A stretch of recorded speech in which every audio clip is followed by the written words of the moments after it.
Hello, gorgeous soul. Welcome to your May astrology. It's all kicking off. It's really intense.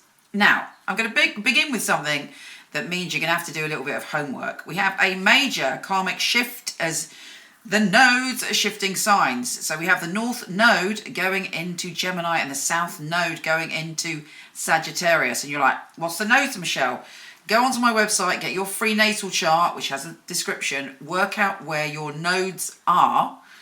Yeah, and then you will find out a massive shift is coming, and it will help you find out which area. And it's all about a karma change. Our karma is changing. Happens every 18 months, but it gives us a fresh way to evolve and transform and change our reality. So I'm not going to talk about that here, but it's really important that you find out where your nodes are, particularly if it turns out that your nodes are in Gemini or Sagittarius, because it means there's a big breakthrough coming for you. Anyway, aside from that, it's a massive month. We have Jupiter and we have Saturn and we have Venus going retrograde.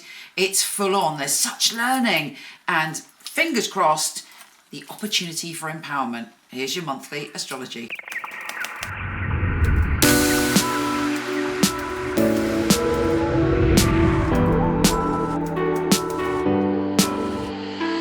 Hey, wondrous, miraculous, forward-thinking Aquarius. We have a very interesting month. It kicks off on the 4th of May with Venus, the planet of love, square Neptune. And you are like, wow, I thought I was swinging on the chandelier of love, only for it to become crashing down. If that's happened to you, it might just be an emotional twist of that feeling.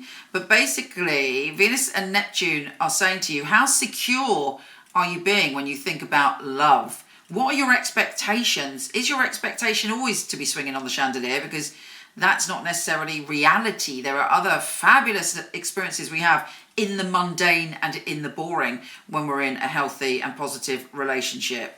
But whatever it is, there is an answer coming to you. As we know, the nodes are shifting, so we're all going through viewing life differently. And Venus, the planet of love, is in your kind of joyful, creative, and wants you to be joyful and creative in your relationships, but not to suffer in illusion. The full moon on the 7th is in your career zone, and you're like, should have a dramatic, intuitive message around your career on that full moon, and a revelation. There's opportunity within that full moon. But if you're like feeling worried or scared, or there's been kind of upheaval around your career, you might find yourself really emotional. You know, you might find yourself a bit tearful. You're releasing it. The full moon drags things up from our subconscious so that we can release it. So allow yourself to feel, but equally allow yourself to kind of open up and ask the moon to give you insight and inspiration for what to do around your career to make it the best that it can be. Mercury, hang on, very important. Mercury is trine Pluto, then Mercury is trine Jupiter, connected to your home and family, connected to your sense of what is the truth within your home and family. And there may be a secret revealed, there may be something coming up for you, a revelation around your home and family that liberates you, so you're not stuck in a pattern that was maybe from an ancestral pattern, or maybe to do with someone in your family always putting something on you which isn't true.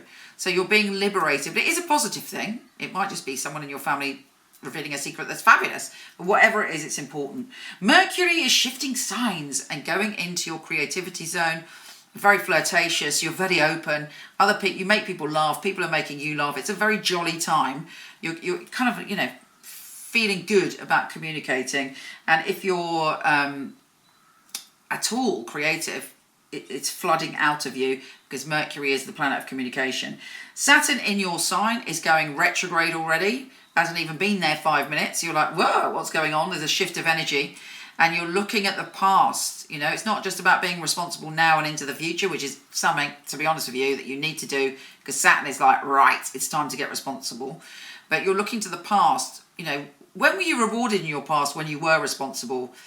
When did you have a letdown or a cock up because you weren't responsible, or there was not enough structure in your life? These are messages coming to you with Saturn retrograde. Mars is going into your security zone.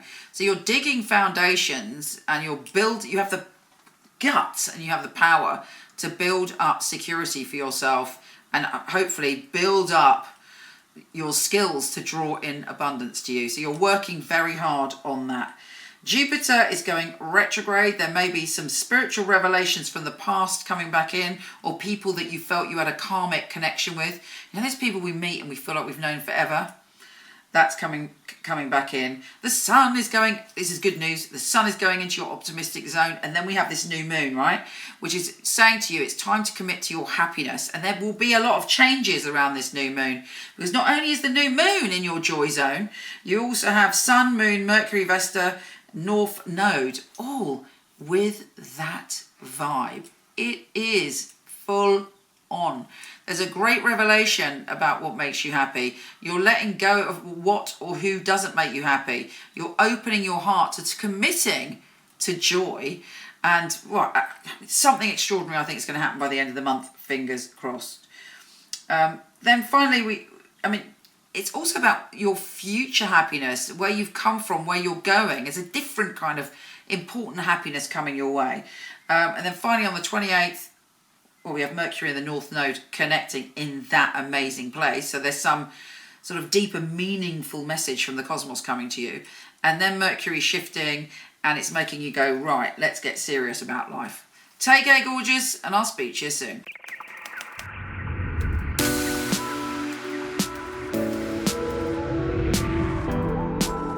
Hi, gorgeous. Before you go, check out my new film on my fabulous psychics. A lot of people ask me for readings. I don't do them anymore, but for over 20 years, I've had an award-winning team of psychics that I truly handpick.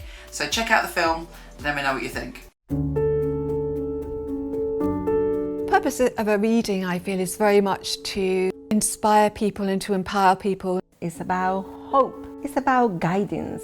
Using a phone or being with you, it will be the same, because the matter is spiritual. It's very important for me that the client feels spirit with them. So it was a psychic reading. I don't remember the readings right after, because it's not myself giving that, it's actually coming from spirit. And it is a bit like a three-way conversation. I've got the person on the phone, I've got me, and I've got another voice that's telling me things. I even shock myself, things that I come up with, and I think, how did I get that? I'm channeling messages only for one purpose, to help people. It's been able to help somebody have a map back to where they've got lost from.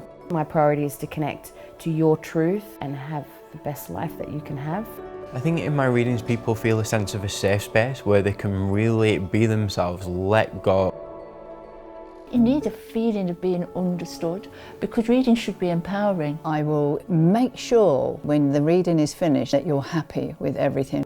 I couldn't do anything else. It's part of who I am. It's what I came here for, obviously. And when they come back and tell you they've got their dream job or the love of their life, that really makes me feel like I'm valued.